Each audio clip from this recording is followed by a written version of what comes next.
அனைவருக்கும் வணக்கம். என் பெயர் எஸ். யோகதர்ஷன். நான் 3ஆம் வகுப்பு படிக்கிறேன். என் பள்ளியின் பெயர் ஊராட்சி ஒன்றிய தொடக்கப்பள்ளி சிவலானூர், மேச்சேரி ஒன்றியம், சேலம் மாவட்டம்.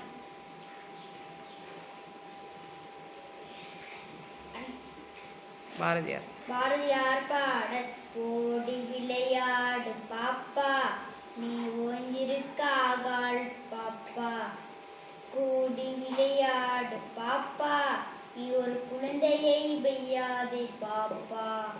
காலை எழுந்தவுடன் படிப்பு, பின்பு கனிவு கொடுக்கும் நல்ல பாட்டு. மாலை முழுவதும் விளையாட்டு என்று வழக்கப்படுத்தி கொண்டு பாப்பா. பாரதியார் பாடல். பட்டினி கிடந்து பசியால் மெலிந்து பால் பர நேர்ந்து